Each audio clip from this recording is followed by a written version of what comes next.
আসসালামু আলাইকুম এভরিওয়ান, কি অবস্থা তোমাদের? আশা করি তোমরা সবাই অনেক অনেক অনেক ভালো আছো। আমিও ভালো আছি। আজকে তোমাদের জন্য নিয়ে এসেছি উদ্ভাসের ভার্সিটি অ্যাডমিশন প্রোগ্রামের কনিক্সের চতুর্থ লেকচার। আশা করি তোমরা সম্পূর্ণ লেকচার জুড়ে আমার সাথেই থাকবে। তবে ক্লাস শুরু করার আগে আমি আমার পরিচয়টা একটু দিয়ে নিই। আমার নাম আহমেদ মাশফিকুর রহমান। বর্তমানে আমি বুয়েটে তড়িৎ কৌশলে পড়াশোনা করছি। আমি বুয়েটে 21 ব্যাচের একজন ছাত্র। তাহলে চলো আর দেরি না করে আজকের ক্লাসটি শুরু করে ফেলি। আচ্ছা, তো আজকে হচ্ছে আমরা উপবৃত্ত নিয়ে আলোচনা করব।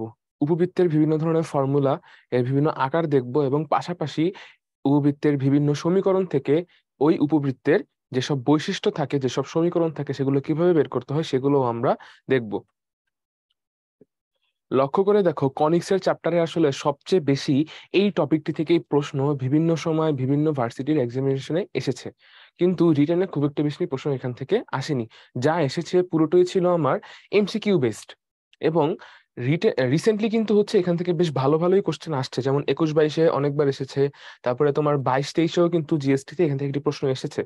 তাই এখানে আমাদের কাছে যেহেতু 3 স্টারের বেশি গুরুত্ব দেওয়ার উপায় নেই, তাই শুধুমাত্র 3 স্টার দেওয়া হয়েছে। আমার পক্ষে যদি সম্ভব হতো আমি কিন্তু তাহলে 3 স্টারের চেয়ে বেশি 5 স্টার, 6 স্টার এরকম একটি দিতাম। আজকের টপিকটি তাহলে বেশ ইম্পর্টেন্ট। তোমরা একদম মনোযোগ দিয়ে আজকের ক্লাসটি করবে, এই আমার আশা রইল। তাহলে চলো আমরা আমাদের ম্যাথে ফেরত যাই। আচ্ছা, তো প্রথমে আমরা একটু দেখে নিব যে উপবৃত্তের ফর্মুলাগুলো আসলে কিভাবে আসে এবং এর আকারগুলোই বা আসলে কেমন হয়। দেখো, আমার এই একটি উপবৃত্তের সমীকরণের কথা এখানে বলা আছে যে x² / a² + y² / b² = 1। এখানে একটি শর্ত বলে দেওয়া আছে। শর্তটি হচ্ছে কি? শর্তটি হচ্ছে a b। কিন্তু যদি এটা a b না হয়ে a b হয়, তখন আমরা আসলে এরকম একটি উপবৃত্ত পাবো না। তখন অন্যরকম একটি উপবৃত্ত আসবে, সেটা আমরা পরের স্লাইডে দেখব। এখন আমরা চলো a b হলে কি পাওয়া যায় সেটা নিয়েই কথা বলি। দেখো, x² / a² + y² / b² = 1 এরকম কোন উপবৃত্তের ক্ষেত্রে যেখানে a b, চিত্রটা আসবে হচ্ছে আমার এভাবে। এটা দেখতে কিছুটা বৃত্তের মতো মনে হলেও এর বড় ব্যাসার্ধটা থাকবে এক্স অক্ষ বরাবর এবং ছোট ব্যাসার্ধটা থাকবে ওয়াই অক্ষ বরাবর। বড় ছোট বলছি তার মানে এটা কিন্তু বৃত্ত না, এই জন্য একে বলা হয়েছে কি? উপবৃত্ত। এর কেন্দ্র থাকবে 0, 0-তে। এখানে যে এর কেন্দ্রটা আছে সেটা হচ্ছে কত? সেটা হচ্ছে 0, 0। একই রকম ভাবে তোমরা দেখবে যে পরাবৃত্তে আমরা একটি ফোকাস পেলে উপবৃত্তে আমরা পাচ্ছি দুইটি ফোকাস। একটি ফোকাস হচ্ছে, একটি ফোকাস থাকবে AE, 0-তে, আরেকটি ফোকাস থাকবে -AE, 0-তে। আবার নিয়ামক রেখাও এখানে আমরা দুইটি পাবো। একটি নিয়ামক রেখার পাদবিন্দু হবে +A/E, 0। আরেকটি নিয়ামক রেখার পাদবিন্দু হবে -A/E, 0। আচ্ছা, তাহলে উপকেন্দ্রিক লম্বের দৈর্ঘ্য কেমন হবে এখানে? এক্ষেত্রে উপকেন্দ্রিক লম্বের দৈর্ঘ্য পাওয়া যাবে, উপকেন্দ্রিক লম্বের দৈর্ঘ্য পাওয়া যাবে এরকম আসবে হচ্ছে আমার উপকেন্দ্রিক লম্ব। এই উপকেন্দ্রিক লম্বের দৈর্ঘ্য পাওয়া যাবে 2b² / a। আচ্ছা, তাহলে উপকেন্দ্রিক লম্বের পাদবিন্দুর স্থানাঙ্কগুলো কেমন হবে? উপকেন্দ্রিক লম্বের পাদবিন্দুর স্থানাঙ্কগুলো আসবে এরকম কিছুটা। দেখো, এখানে আমার আছে AE, 0। তাহলে এক্স এর স্থানাঙ্ক কত? এই পাদবিন্দুর জন্য, উপকেন্দ্রের প্রান্তবিন্দুর জন্য আমাদের কি ডানে বামে কোথাও সরতে হচ্ছে? মোটেও ডানে বামে কোথাও সরতে হচ্ছে না। তাহলে আমাদের এক্স এর স্থানাঙ্কে এই থাকবে, এখানেও এক্স এর স্থানাঙ্কে এই থাকবে। লক্ষ্য করে দেখলে তোমরা বুঝবে যে এখানে আসলে এতটুকুর মধ্যে আছে b²/a এবং এতটুকুর মধ্যে আছে b²/a। তাহলে টোটালি কত আসছে? 2b²/a। তাহলে নিশ্চিতভাবেই আমাদের AE, এটা হবে b²/a, আর নিচে হবে AE, -b²/a। এখানে আমরা যেসব স্থানাঙ্ক দেখতে পাচ্ছি সেসব স্থানাঙ্ক এদিকেও প্রযোজ্য। জাস্ট উপকেন্দ্রের প্রান্তবিন্দুর ক্ষেত্রে এখানে এক্স স্থানাঙ্কে আছে কত? -AE, 0। এই জন্য আমার প্রান্তবিন্দুগুলো কেমন আসবে? একটা আসবে এখানে, একটা আসবে হচ্ছে আমার এখানে আসবে হচ্ছে আমার -AE, b²/a, আর এইখানে আসবে minus a e comma minus b square by a. আচ্ছা, দেখো আমরা এই যে বড় ব্যাসার্ধের মতো একটা জিনিস দেখতে পাচ্ছি, এটা কিন্তু আসলে ব্যাসার্ধ না, একে বলা হয় অক্ষ। এবং ছোট ব্যাসার্ধের মতো একটা জিনিস আমরা দেখতে পাচ্ছি যেটা ওয়াই অক্ষ বরাবর আছে, এটাকেও বলা হয় কি আমার অক্ষ। তবে যেহেতু একটা আরেকটার চেয়ে বড়, এই জন্য তুলনা হিসাবে আমরা বলি এইটা হচ্ছে আমার বৃহদক্ষ এবং এটা হচ্ছে আমার ক্ষুদ্রাক্ষ। তাহলে এখানে বৃহদাক্ষের স্থানাঙ্ক কত? দেখো এই যে এখানে একটা এ লেখা আছে, তাই না? এই এ এর পরিচয় আসলে কি? এ এর পরিচয় হচ্ছে, এই এ এর পরিচয় হচ্ছে সে আসলে এই কেন্দ্র থেকে আমার বৃত্তের, বৃত্ত তো না, উপবৃত্ত, উপবৃত্তের বৃহদক্ষ বরাবর প্রান্তের দূরত্ব, যেটা উভয় পাশেই কার্যকর। মানে আমার এই দূরত্বটা কিন্তু আমি এখানেও পাবো, তাই না? তাহলে আমার এতটুকু দূরত্বকে আমি কি বলছি? এতটুকু দূরত্বকে বলছি আমি এ, যেটা এখানেও আছে এই পাশেও আছে। তাহলে আমার স্থানাঙ্ক কত পাবো? এই জায়গাতে আমার স্থানাঙ্ক পাবো -a,0, এবং এখানে আমি স্থানাঙ্ক পাবো কত? a,0, তাই না? আচ্ছা, তাহলে বি এর পরিচয় নিশ্চয়ই তোমরা বুঝে গেছো। বি হচ্ছে কি? উপরে যে দৈর্ঘ্যটুকু আছে সেটা হচ্ছে আমার বি। তাহলে এখানে আমি পাবো কত? এখানে আমি পাবো 0,b, আর এখানে আমি পাবো 0,-b, তাই না? আচ্ছা, তাহলে আমরা জানিছি কি, আমরা জানতে পেরেছি আমাদের উপকেন্দ্রিক লম্বের দৈর্ঘ্য কত, উপকেন্দ্রিক লম্বের পাদবিন্দু কিরকম, নিয়ামক রেখার পাদবিন্দু কিরকম। আচ্ছা, নিয়ামক রেখার সমীকরণটা কিভাবে আসবে? দেখো, নিয়ামক রেখা একটা আছে -a/e,0-তে, আর একটা আছে +a/e,0-তে। এই জন্য দুইটাকে আমরা একত্রে লিখবো যে নিয়ামক রেখার সমীকরণ হচ্ছে x সমান +-a/e। তাহলে এই ছিল আমাদের উপবৃত্তের বিভিন্ন ধরনের বৈশিষ্ট্যের স্থানাঙ্ক এবং বিভিন্ন ধরনের সমীকরণ। চলো আমরা একটি ম্যাথের মাধ্যমে এই বৈশিষ্ট্যগুলো একটু বের করার চেষ্টা করি। এখানে আমরা অনেকগুলো বৈশিষ্ট্য শিখেছি, আমি জাস্ট তোমাদেরকে কয়েকটি বের করে দেখাবো। তাহলে চলো আমরা একটি ম্যাথে যাই।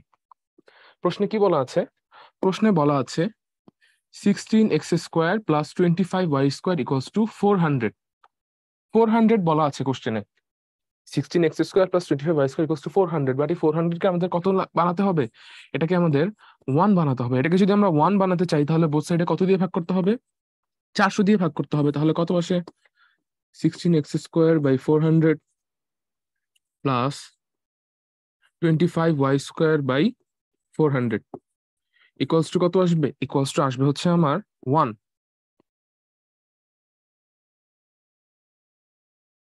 তাহলে আমার এবার জিনিসটা কিসের ফরম্যাটে আসছে? এবার জিনিসটা উপবৃত্তের যে সাধারণ সমীকরণ যেটা আমরা মাত্র দেখেছিলাম সেই ফরম্যাটে চলে এসেছে। তাহলে এক্ষেত্রে আমরা কি পাবো? এক্ষেত্রে আমরা পাবো x² / 25 +y² / 16 = 1। তার মানে আমাদের a এর ভ্যালু দাঁড়াচ্ছে কত? 5, আর b এর ভ্যালু দাঁড়াচ্ছে কত? 4। তাহলে এখান থেকে আমরা e এর ফর্মুলাটা বের করে ফেলি। দেখো, এখানে তোমাদের ই এর ফর্মুলাটা হচ্ছে, উপবৃত্তের ক্ষেত্রে ই এর ফর্মুলাটা এরকম যে ই সমান সমান √1 - b² / a²। অনেকে আমরা এখানে একটি ভুল করে ফেলি, সেটা হচ্ছে মাঝে মধ্যেই ক্যালকুলেটরে ম্যাথ হিসাব করার সময়, যেহেতু এখানে আমাদের ক্যালকুলেটর নেই তাই আশা করি এখানে সমস্যা হবে না, বা হাতে কলমে করার সময় আসলে সমস্যাটা হতে পারে, শুধু যে ক্যালকুলেটরে হয় তা কিন্তু না। অনেক সময় আমরা এখানে মান বসানোর সময় এ আর বি এর অবস্থান উল্টে দিই, এ এর বদলে বি বসাই, বি এর বদলে এ বসাই, তখন আমাদের কি আসে? √1 - a²/b²।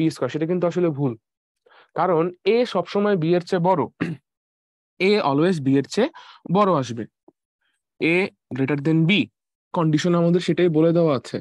তাহলে নিশ্চিতভাবে a বাই বি সেটা হবে গ্রেটার দেন 1, তাই না?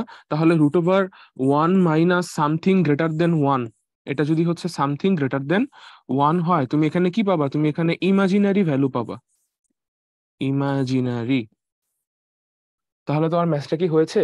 হয়নি। এজন্য সাবধান থাকতে হবে আমরা কাকে এ নিচ্ছি আর কাকে বি নিচ্ছি, ফর্মুলাগুলোর দিকে আমাদের খেয়াল রাখতে হবে।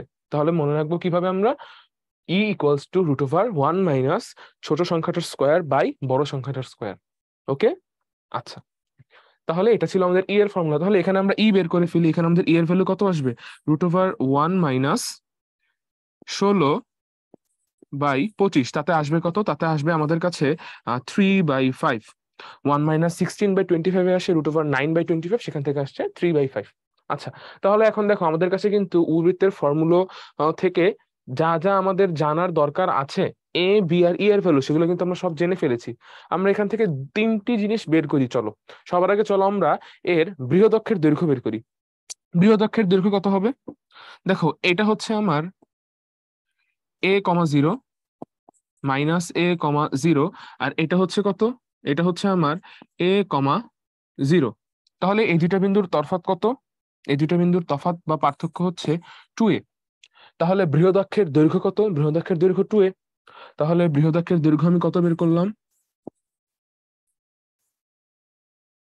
বৃহদাক্ষের দৈর্ঘ্য আমি বের করেছি 2a = 2 ইন্টু এর ভ্যালু কত বের করেছি? এর ভ্যালু বের করেছি আমি 5, তাহলে 10। সিমিলারলি ক্ষুদ্রাক্ষের দৈর্ঘ্য কত আসবে? ক্ষুদ্রাক্ষের দৈর্ঘ্য আসবে 8 একক। আশা করি তোমরা বুঝতে পেরেছো। আচ্ছা, তাহলে এখন আমরা যেহেতু এটা বের করেছি, একটা কাজ করব, এখন আমরা নিয়ামক রেখার সমীকরণটা বের করে ফেলি। চলো, নিয়ামক রেখার সমীকরণ। আচ্ছা, নিয়ামক রেখা,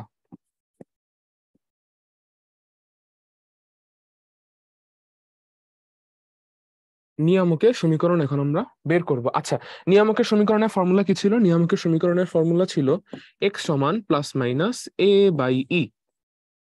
তাহলে e(x +- a = 0। তাহলে আমরা ভ্যালুগুলো বসিয়ে দিব। ই এর ভ্যালু কত? 3/5। 3/5 x ± a এর ভ্যালু কত? a এর ভ্যালু হচ্ছে শুধু 5 = 0। তাহলে আমরা পাচ্ছি কি? আমরা পাচ্ছি 3x ±25, 3x ±25 = 0। তাহলে আমাদের নিয়ামকের সমীকরণ কি দাঁড়ালো? 3x ±25 = 0। আচ্ছা, এবার আমরা চাইলে হচ্ছে এখান থেকে উপকেন্দ্রিক লম্বের দৈর্ঘ্য বের করতে পারি। তাহলে চলো আমরা উপকেন্দ্রিক লম্বের দৈর্ঘ্য বের করে ফেলি।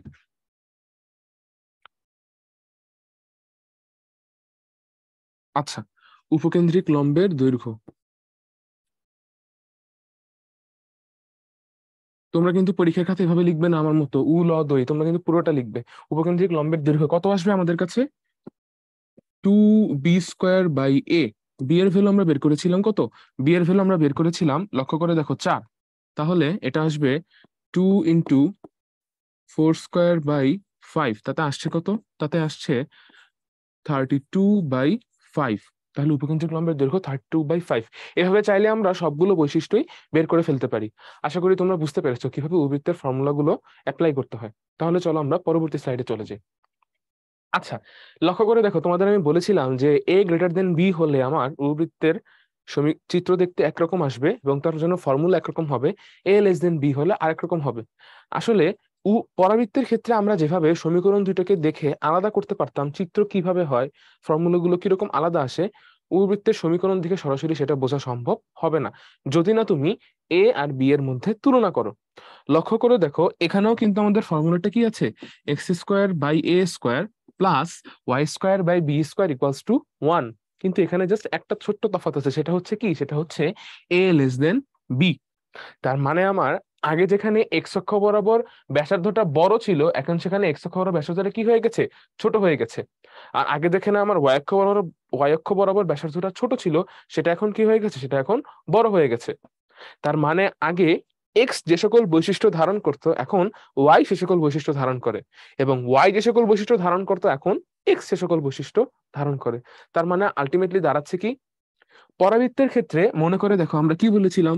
আমরা বলেছিলাম যে y² = 4ax এর ক্ষেত্রে যেই ফর্মুলাগুলো থাকে, সেখানে যদি আমরা বিন্দুগুলো এমন পাই a, b, এবং কোন সমীকরণ যদি এমন পাই x = a, সেটা x² = 4ay। x² = 4ay এর ক্ষেত্রে কিরকম দাঁড়াবে?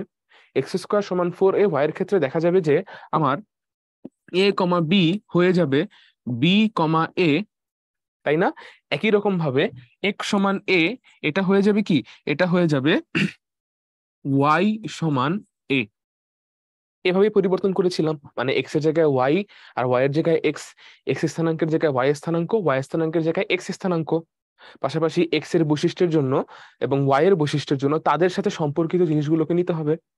আচ্ছা, লক্ষ্য করে দেখো পরাবৃত্তের সমীকরণে আমাদের ধ্রুবক পদ শুধুমাত্র একটিই ছিল, সেটা হচ্ছে কত? এ।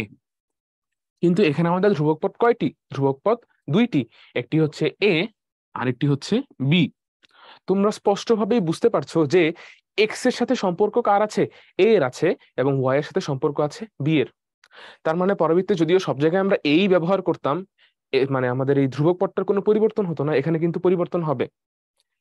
এ লেস দেন বি হলে আমরা ওয়াই কে প্রাধান্য দিব, মানে ফর্মুলাগুলো ওয়াই এর সাথে সম্পর্কিত হবে, এবং সেখানে আমরা বি কে ব্যবহার করব এ এর জায়গায় এবং এ কে ব্যবহার করব বি এর জায়গায়। তার মানে তোমরা বলে ফেলো তো, আমরা যদি এখানে একটি উপকেন্দ্রিক লম্ব আঁকি, ধরো এটা হচ্ছে আমার উপকেন্দ্র, তাহলে এটা হচ্ছে আমার উপকেন্দ্রিক লম্ব। আচ্ছা, তাহলে এই উপকেন্দ্রিক লম্বের দৈর্ঘ্য কত আসবে? দেখো আগের বার এসেছিল কত? 2b² by a। তাহলে এক্ষেত্রে উপকেন্দ্রিক লম্বের দৈর্ঘ্য আসবে কত? 2a² বাই b, তাই না? একই রকম ভাবে আমাদের আগের বারে উপকেন্দ্রের অবস্থান কোথায় ছিল? উপকেন্দ্রের অবস্থান ছিল AE,0 আর -AE,0। তাহলে এটা এখন কি হয়ে যাবে? 0,BE, 0,-B। এটা হয়ে যাবে কি 0,BE, আর এটা হবে কি 0,-BE, তাই না? আচ্ছা, তাহলে নিয়ামকের সমীকরণ কেমন দাঁড়াবে? দেখো নিয়ামকের সমীকরণ আগে ছিল কি x সমান +-এই। তাহলে এক্ষেত্রে নিয়ামকের সমীকরণ কি দাঁড়াবে? এক্ষেত্রে নিয়ামকের সমীকরণ দাঁড়াবে y সমান -BE, y সমান -B/E, এবং এখানে দাঁড়াবে কি y সমান +B/E। আচ্ছা, তাহলে নিশ্চয়ই তোমরা বুঝতে পারছো যে আমরা যদি আসলে এই ফর্মুলাগুলো মনে রাখি এবং এগুলোই চর্চা করি, সাথে সাথে যদি এই কনসেপ্ট গুলো মাথায় রাখি যে এখানে আসলে কি হচ্ছে, কিছুই না, জাস্ট এক্স এর জায়গায় ওয়াই বসছে এবং ওয়াই এর জায়গায় এক্স বসছে, তাহলেই কিন্তু আমরা পেরে যাচ্ছি, আমাদের কিন্তু নতুন ফর্মুলার মুখস্থ করা লাগছে না। আচ্ছা, এখানে বলা হয়েছে x² by 9 plus y² by 16 = 1 সমীকরণ থেকে বিভিন্ন উপাদান নির্ণয় করো। আমরা এখানে জাস্ট দুইটা জিনিস বের করব। এখানে আমরা বৃহদাক্ষের দৈর্ঘ্য বের করব, এবং হচ্ছে সাথে আমরা উৎকেন্দ্রিকতা বের করব, জাস্ট তোমাদেরকে তুলনাটা বোঝানোর জন্য। বাকি ম্যাথটা তোমরা নিজেরাই পারবে। তাহলে চলো আমরা দেখি এর উৎকেন্দ্রিকতার ফর্মুলা কি আসবে। লক্ষ্য করে দেখো এখানে কিন্তু আমাদের উৎকেন্দ্রিকতার ফর্মুলা কি, ই সমান √1 মাইনাস কি বলেছিলাম, এখানে এ এর জায়গায় বি বসবে আর বি এর জায়গায় এ বসবে, তাহলে কত হবে 1 মাইনাস a² বাই b², তাই না? আচ্ছা, তাহলে বলো এখানে আমাদের উৎকেন্দ্রিকতা কত হবে? এখানে আমি দেখতে পাচ্ছি যে a² আসবে কত 3, যেহেতু a² = 9, এ আসবে হচ্ছে 3, এবং b² = 16, এই জন্য বি আসবে হচ্ছে 4। কম্পেয়ার করে আমি দেখছি কি, কম্পেয়ার করে আমি দেখছি এ লেস দেন হচ্ছে বি, এ লেস দেন বি। তার মানে এটা আসলে আমাদের এই দ্বিতীয় ফরম্যাটে আছে। তাহলে এখানে আমাদের ই এর ভ্যালু কত আসবে? ই এর ভ্যালু আসবে √1 মাইনাস a² বাই b²। দেখো আমি যে বলেছিলাম √1 মাইনাস ছোটটা বাই বড়টা, সেটা কিন্তু এখানেও প্রযোজ্য, কারণ এবার এ ছোট আর বি বড়। তাহলে কত আসলো? ই সমান √1 মাইনাস 9/16, তাতে আসলো কত? তাতে আসলো হচ্ছে √7/16, আলটিমেটলি দাঁড়াচ্ছে কত? √7/4, তাই না? দেখো আমাদের এ এর ভ্যালু হচ্ছে এখানে 3, বি এর ভ্যালু হচ্ছে আমাদের 4। তাহলে 1/9/16, তাতে আসবে √7/16, তাতে আসবে কত? √7/4। তাহলে এটা হচ্ছে আমাদের ই এর ভ্যালু। এবার ধরো হচ্ছে আমরা এর উপকেন্দ্রিক লম্বের সমীকরণ বের করতে যাচ্ছি। এই হচ্ছে আমার উপকেন্দ্রিক লম্ব, এই হচ্ছে আমার উপকেন্দ্রিক লম্ব, এই উপকেন্দ্রিক লম্বের সমীকরণ বের করতে যাচ্ছি। তাহলে সেটা কি হবে? দেখো উপকেন্দ্রিক লম্বের সমীকরণ আসবে হচ্ছে y সমান সমান +-BE। কি আসবে? আগে ছিল কত উপকেন্দ্রিক লম্বের সমীকরণ x সমান +-এই, এখন সেটা কত হয়ে গেছে y সমান +-BE। তাহলে কত আসলো? আসলো হচ্ছে y সমান +-b এর ভ্যালু কত বের করেছি আমরা? 4, আর e এর ভ্যালু বের করেছি √7/4। তাহলে আসলো হচ্ছে y সমান +-√7। আশা করি তোমরা বুঝতে পেরেছো। তাহলে নিয়ামক রেখার সমীকরণ কেমন আসবে? নিয়ামক রেখার সমীকরণ আসবে হচ্ছে y সমান +-b/e। সেটাও তোমরা আশা করি বের করতে পারবে। তাহলে চলো আমরা পরবর্তী স্লাইডে চলে যাই। আচ্ছা, দেখো পরাবৃত্ত শেখার সময় আমরা একদম শেষের দিকে শিখেছিলাম যে x² সমান 4ay এবং y² সমান 4ax, এগুলোতেই কিন্তু আমাদের পরাবৃত্তের সমীকরণ সীমাবদ্ধ থাকছে না। কখনো কখনো এমনও হতে পারে যে x এর বদলে আছে এক্স এর বদলে আছে এক্স মাইনাস আলফা এবং ওয়াই এর বদলে আছে ওয়াই মাইনাস বিটা, এরকম হতেই পারে। তখন আমাদের সমীকরণগুলোতে কি হয়, আমরা ধরে নিতাম যে এই জিনিসটা আসলে বড় হাতের এক্স আর এই জিনিসটা আসলে বড় হাতের ওয়াই। তখন আমরা কি পেয়ে যেতাম, সেই আগের সমীকরণটাই পেয়ে যেতাম, ওয়াই স্কোয়ার সমান 4ax, এক্স স্কোয়ার সমান 4ay, যার জন্য পরাবৃত্তের আগের যে ফর্মুলাগুলো ছিল সেগুলো অ্যাপ্লাই করতাম। দেন হচ্ছে আমরা এক্স এর বদলে বসিয়ে দিতাম এক্স মাইনাস আলফা এবং সেখান থেকে আমরা এক্স এর ভ্যালু বের করতাম, একই রকম ভাবে আমরা ওয়াই এর ভ্যালু বের করতাম। এখানেও আসলে আমরা একই কাজটি করব। এখানেও আমরা ধরে নিব এই সমীকরণটা আসলে এভাবে আছে, আমরা ধরে নিব এই সমীকরণটা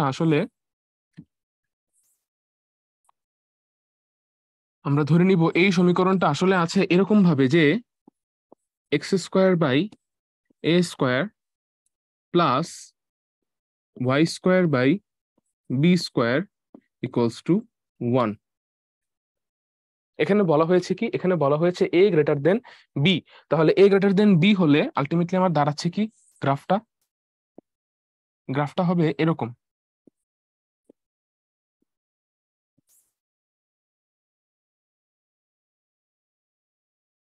এখানে থাকবে হচ্ছে আমার বৃহদাক্ষ আর এদিকে থাকবে হচ্ছে আমার ক্ষুদ্রাক্ষ। তাহলে আমার দাঁড়াবে কিরকম, দাঁড়াবে হচ্ছে এরকম একটা গ্রাফ আমরা পাবো, তাই না? আশা করি তোমরা বুঝতে পেরেছো। আচ্ছা, তাহলে এখন দেখো আমাদের শীর্ষবিন্দু কিন্তু এখানে আছে 0,0-তে।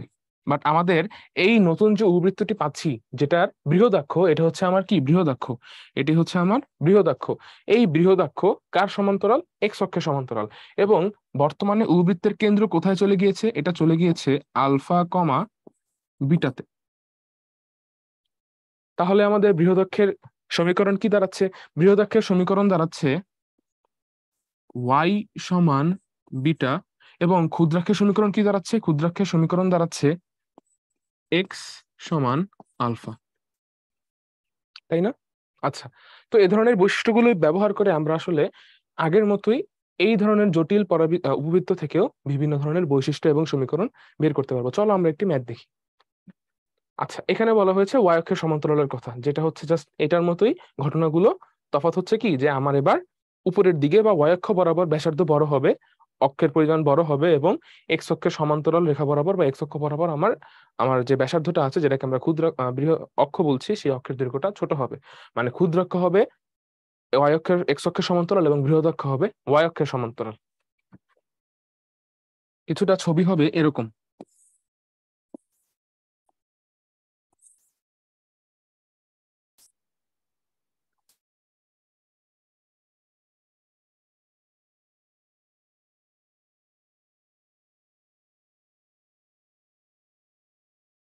আচ্ছা, দেখো এই জিনিসটা হচ্ছে আমার এভাবে আসবে। দেখো এটার ক্ষেত্রে কিন্তু এখন আর আমার আহ আমি যদি হচ্ছে এখানে একটি দেই, আমি যদি এখানে চেষ্টা করি এটার অক্ষ আকার, দেখো এটার অক্ষ কিন্তু এখন আর 0,0-তে নেই, এটার অক্ষ কিন্তু চেঞ্জ হয়ে গিয়েছে। আগে এটার অক্ষ ছিল কোথায়, আগে এটার অক্ষ ছিল 0,0-তে, আর এখন এটার অক্ষ চলে গিয়েছে কোথায়, এখন এটার অক্ষ চলে গিয়েছে আলফা কমা বিটাতে।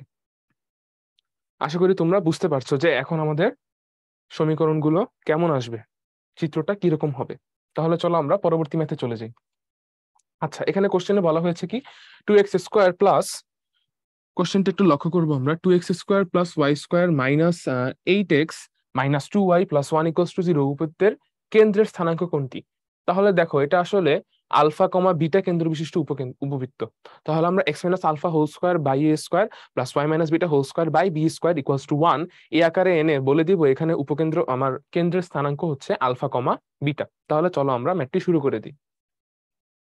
কত বলা আছে, এখানে বলা আছে 2x² minus 2x² minus 8x, বলা আছে কত 2x² minus 8x plus y square minus 2y equals to 1। তাহলে 2x² যদি আমি কমন নিই এখান থেকে 2, এখানে দাঁড়াচ্ছে x² মাইনাস 4x, আর x² মাইনাস 4x কে আমাদের কি করতে হবে, পূর্ণবর্গতে পরিণত করতে হবে, এই জন্য তার সাথে আমরা একটি 4 যোগ করে দিব। তাহলে কত আসবে, plus y square minus 2y। Y square minus 2y কে যদি আমি পূর্ণবর্গ করতে চাই তাহলে তার সাথে আমাকে 1 যোগ করতে হবে। তাহলে এখানে আমি যোগ করে দিলাম 1। তাহলে এই পাশে আমার থাকছে কত? এই পাশে আমার থাকছে আচ্ছা, +1টা যখন এই পাশে চলে যাবে এটা আসলে -1 হয়ে যাবে। এটা হয়ে যাবে -1। আর এখানে আমার দাঁড়াচ্ছে কত? এখানে আমার থাকছে -1 প্লাস 1 প্লাস 2 ইন্টু 4। তাহলে আলটিমেটলি সমীকরণ দাঁড়াচ্ছে কি?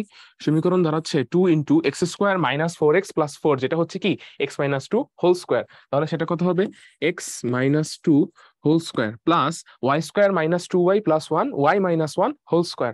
তাহলে y-1 whole square equals to কত থাকছে? -1, 1 এ হচ্ছে আমার 0 আসবে, 2 ইন্টু 4 থাকবে শুধুমাত্র, সেটার আনসার হচ্ছে আমার 8। তাহলে এখানে থাকছে কত? 8। তাহলে আলটিমেটলি রেজাল্ট পাচ্ছি কত আমি? x-2 whole square by 4 plus y-1 whole square by 8 equals to 1। তাহলে আলটিমেটলি আমাদের উপবৃত্তের কেন্দ্রটা কত দাঁড়াচ্ছে? এখানে কি বলেছে প্রশ্নে? প্রশ্ন খেয়াল করে দেখো, বলেছে কেন্দ্রের কথা। কেন্দ্রের স্থানাঙ্ক, কেন্দ্রের স্থানাঙ্ক কত আসবে? কেন্দ্রের স্থানাঙ্ক আসবে 2,1। আশা করি তোমরা বুঝতে পেরেছো। চলো আমরা পরবর্তী ম্যাথে যাই। এখানে বলা হয়েছে 2x² plus 3y² minus 12x plus 12y plus 29 equals to 0 সমীকরণ থেকে বিভিন্ন উপাদান নির্ণয়। আচ্ছা, এটা আসলে প্র্যাকটিসের জন্য রাখা হয়েছে। এটা দেখো কোনো বোর্ডে তো না, আমাদের বিভিন্ন ভার্সিটি এডমিশন হয় কিন্তু কখনো আসেনি। রিটেনে সাধারণত এই ধরনের প্রশ্ন দেওয়া হয়, এগুলো এমসিকিউর প্রশ্ন না, কারণ প্রশ্নগুলো বেশ বড়। আমি জাস্ট তোমাদেরকে এখানে কিভাবে সমীকরণটিকে প্রমিত আকারে সাজিয়ে আনতে হয় সেটি দেখাবো। এরপর তোমরা চাইলে এখান থেকে বিভিন্ন ধরনের উপাদান বের করাকে প্র্যাকটিস হিসেবে গ্রহণ করতে পারো। তবে এই সমীকরণটি একটু খেয়াল রাখো, কিছুক্ষণ পরে একটি অবজেক্টিভে আমরা এই সমীকরণটিকে কাজে লাগাবো। তাহলে চলো এটাকে আমরা প্রমিত আকারে নিয়ে আসি। কি বলা হয়েছে প্রশ্নে? প্রশ্নে বলা হয়েছে 2x² minus 12x plus 3y² plus 12y plus 12y equals to -29। আমি x² কাছ থেকে একটি 2 কমন নিয়ে নিচ্ছি, তাহলে আমার কাছে থাকবে কত? আমার কাছে থাকবে x² মাইনাস 6x। আর x² মাইনাস 6x কে যদি আমি পূর্ণবর্গ করতে চাই, আমার কত যোগ করতে হবে? সাথে সাথে যোগ করতে হবে হচ্ছে 9। এখানেও আমরা 3 কমন নিয়ে নিব y² কাছ থেকে, তাহলে আমার কাছে থাকবে কত? 12y এর 4y প্লাস 4y। আচ্ছা, তাহলে আমি এখান থেকে কত কমন নিয়েছি? 3 কমন নিয়েছি। এবার আমার কাছে আসছে কত? y² plus 4y। y² plus 4y কে যদি আমি পূর্ণবর্গ করতে চাই তাহলে আমার যোগ করতে হবে 4। তাহলে আমি এর সাথে 4 যোগ করে দিচ্ছি। আচ্ছা, এবার লক্ষ্য করো, আমরা বাম পাশে আকাশ থেকে এনে কিছু যোগ বিয়োগ করেছি। বাম পাশে আকাশ থেকে এনেছি আমি 2 ইন্টু 9 কে এবং 3 ইন্টু 4 কে। এই যে আমি আকাশ থেকে আনলাম, এটাকে আমার সমতা করতে হবে। সমতা করার জন্য আমি ডান পাশেও যোগ করে দিব 2 ইন্টু 9, তার সাথে যোগ করে দিব আমি 3 ইন্টু 4 কে। তাহলে আলটিমেটলি আমার দাঁড়াচ্ছে কি? x² মাইনাস 6x প্লাস 9 থেকে আমি কি পাবো? আমি পাবো x-3 হোল স্কোয়ার। একই রকম ভাবে y² প্লাস 4y প্লাস 4 থেকে আমি কি পাবো? আমি পাবো y+2 whole square. y+2 whole square equals to কত আসবে? এখানে আছে আমার -29। আচ্ছা, এটা আমি সরাসরি হিসাব করে একবারে লিখি। আমার কাছে আছে হচ্ছে 2 ইন্টু 9 এ আসবে হচ্ছে আমার কাছে 18, তার সাথে 2 ইন্টু 9 হচ্ছে 18, তার সাথে 3 ইন্টু 4, তাহলে দাঁড়াচ্ছে আমার কাছে 12 প্লাস 18, সেটা আসবে 30। আর 30 মাইনাস 29 করলে আমার কাছে আসবে হচ্ছে 1। তার মানে এখানে আলটিমেটলি আছে শুধুমাত্র 1। তাহলে এটা আসলে দেখতে এরকম আসবে যে x-3 হোল স্কোয়ার বাই 1/2। এটা বাঁকা হয়ে গেছে, আমি একটু আরেকবার লিখে ফেলি। আসবে কত? x-3 whole square by 1/2 plus y+2 whole square by 1/3 equals to 1। ঠিক আছে? আচ্ছা, তো এখান থেকে তোমরা চাইলে আগের বারের মতো বিভিন্ন ধরনের উপাদান বের করতে পারবে। ঠিক আছে, আমরা একটা কাজ করবো, আমরা জাস্ট কিছু জিনিস খেয়াল করবো। আমরা এখান থেকে একটু এর ভ্যালুটা বের করে ফেলি। চলো, এর ভ্যালু দেখো, এখানে আমার এ কত এসেছে? আমি যদি এখানে লক্ষ্য করি, এ এসেছে 1/√2 আর বি এসেছে 1/√3। আচ্ছা, দেখো √3 এর ভ্যালু √2 এর চেয়ে বড়। তার মানে 1/√3 এর ভ্যালু 1/√2 এর চেয়ে ছোট, কারণ গুণাত্মক বিপরীত করলে সংখ্যার ভ্যালু কমে যায়। তাহলে নিশ্চিতভাবে এখানে আমি কি বলতে পারবো, আমি বলতে পারবো যে a এর ভ্যালু গ্রেটার দেন b, তাই না? তাহলে এখানে আমাদের ই এর ফর্মুলা কি আসবে? ই এর ফর্মুলা আসবে √1 মাইনাস b²/a²। সেটা আলটিমেটলি দাঁড়াচ্ছে কত? √1 মাইনাস 2/3। সেখান থেকে আমি পাবো √1/3 বা শুধুমাত্র 1/√3। ওকে, আচ্ছা, তাহলে আমরা ই এর ভ্যালু বের করলাম। এখন আমরা একটা কাজ করব এর ক্ষেত্রে। আম, আমরা চলো এটা থেকে নিয়ামকের সমীকরণটা বের করে ফেলি, তোমাদের জন্য একটু সুবিধা হবে। একটু প্র্যাকটিস করাচ্ছি তোমাদেরকে কিভাবে এখান থেকে আমাদের বৈশিষ্ট্য সমীকরণগুলো বের করতে হয়। তাহলে নিয়ামকের সমীকরণ কেমন আসবে? দেখো, এটাকে আমরা ধরে নিব কত? এটাকে আমরা ধরে নিব x² / 1/2 plus y² / 1/3 equals to 1, তাই না? এটাকে আমি যে ধরবো। তাহলে চলো আমরা একটা নতুন পেজ নিয়ে দেখি আমরা এখান থেকে কি বের করতে পারি। দেখো, সাধারণত নিয়ামকের সমীকরণ কি আসবে? আসবে হচ্ছে এক্স সমান সমান প্লাস মাইনাস a/e। চলো আমরা a/e এর ভ্যালুটি বসিয়ে দিই। বসালে কত হবে? a এর ভ্যালু আমরা বের করেছিলাম 1/√2, আর ই এর ভ্যালু আমরা বের করেছিলাম 1/√3, তাই না? তাহলে আলটিমেটলি আমার দাঁড়াচ্ছে কত? আমার আলটিমেটলি দাঁড়াচ্ছে এটার ভ্যালু আসবে প্লাস মাইনাস √3/√2। এই তো, আচ্ছা। কিন্তু এবার বলো তো তোমরা আমাকে, এই যে আমরা এখানে বড় হাতের এক্স লিখেছি আর আমাদের ছোট হাতের এক্স কোঅর্ডিনেট, যেটা কি একই? না, এই এক্স তো আসলে এই এক্স না। এক্স আসলে কত? এক্স আসলে কত ছিল আমাদের এখানে? ছিল x-3। তার মানে এটা হবে x-3 equals to plus minus √3/√2। তাহলে দাঁড়াচ্ছে কি? দাঁড়াচ্ছে √2x-3√2 plus minus √3 equals to 0। তাহলে এটা হচ্ছে কি আমাদের নিয়ামকের সমীকরণ। এরকম ভাবেই তোমরা অন্যান্য বৈশিষ্ট্য এবং সমীকরণগুলো বের করতে পারবে। ধরতে হবে আমাদের x-3 কে বড় হাতের এক্স, y+2 কে বড় হাতের ওয়াই। কিন্তু যখন আমরা সমাধান করব তখন মাথায় রাখবো কি, এক্স তো আসলে এক্স না এবং ওয়াই তো আসলে ওয়াই না। তাহলে চলো আমরা পরবর্তী ম্যাথে চলে যাই।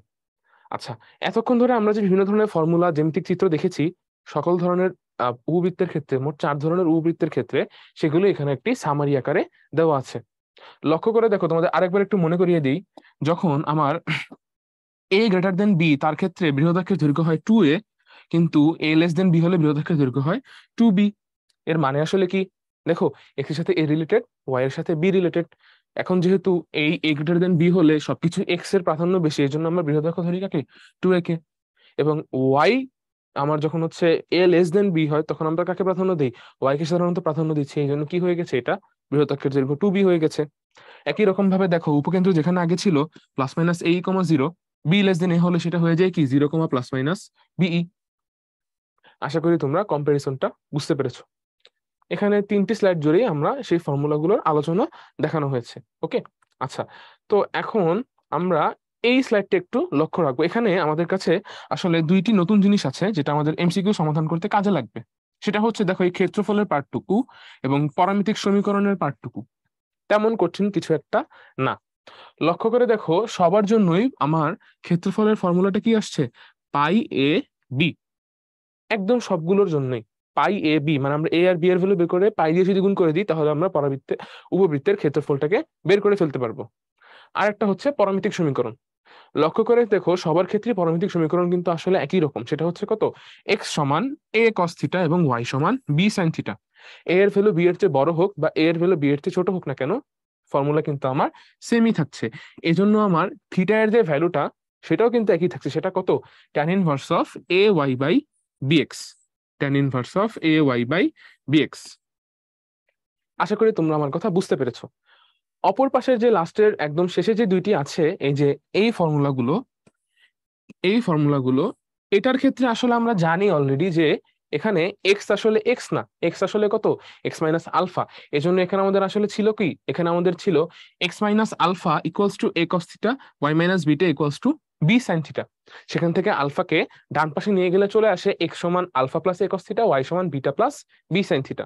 এবং শেষমেশ আমাদের ফর্মুলাটা দাঁড়ায় কি? থিটা এর ফর্মুলা দাঁড়াচ্ছে tan inverse of a into y এর জায়গায় ওয়াই মাইনাস বিটা, আর নিচে বি ইন্টু এক্স এর জায়গায় এক্স মাইনাস আলফা। ঠিক আছে, তাহলে চলো আমরা ম্যাথে চলে যাই। আচ্ছা, সাধারণত আমাদের ভার্সিটি অ্যাডমিশন গুলোতে এরকম ছোট ছোট ম্যাথই আসে। ম্যাথগুলো সমাধান করাও কিন্তু আসলে অত্যন্ত মজাদার। চলো আমরা ম্যাথগুলোর যে তথ্যগুলো উল্লেখ করা আছে সেগুলোর দিকে একটু লক্ষ্য করি। কি বলা আছে? বলা আছে উপবৃত্তের উপকেন্দ্রিক লম্বের দৈর্ঘ্য সেটা আগে আমরা লিখে ফেলি, 2b² / a। যদি কখনো প্রশ্নে বলে দেওয়া না থাকে যে এ বড় না বি বড়, বা যদি কোনোভাবে বোঝা না যায়, আমরা সবসময় ধরে নিব যে বাই ডিফল্ট এটা আসলে a b। এজন্য আমি ফর্মুলা লিখেছি a>b এর। তাহলে কত বলা আছে? 2b² / a। সেটা বলা আছে বৃহদাক্ষের দৈর্ঘ্যের অর্ধেক। কি বলা আছে? উপকেন্দ্রিক লম্বের দৈর্ঘ্য বৃহদাক্ষের দৈর্ঘ্যের অর্ধেক। এখন বলো a>b হলে বৃহদাক্ষের দৈর্ঘ্য কত আসে? আসে হচ্ছে আমার a 2a। সেখান থেকে আমি কত বলছে? অর্ধেক নিতে বলছে, তাহলে হাফ ইন্টু 2a। এখান থেকে আমরা এখন স্কোয়ার এর ভ্যালুটাকে হিসাব করবো না এর ভ্যালুটাকে আমরা হিসাব করবো। তাহলে আছে কত? আসছে হচ্ছে আমার b² / a² = 1/2। সেখান থেকে আমি স্কোয়ারের ভ্যালু বের করলে আসবে 1 মাইনাস 1/2। 1 - 1/2 = কত পাবো? 1/2ই পাবো। তাহলে আলটিমেটলি আমাদের এর ভ্যালু বেরোচ্ছে কত? 1/√2, যেটা হচ্ছে আমাদের 1/√2, বি নাম্বার অপশন। আশা করছি তোমরা বুঝতে পেরেছো। তাহলে আমরা পরবর্তী ম্যাথে চলে যাই। কি আছে?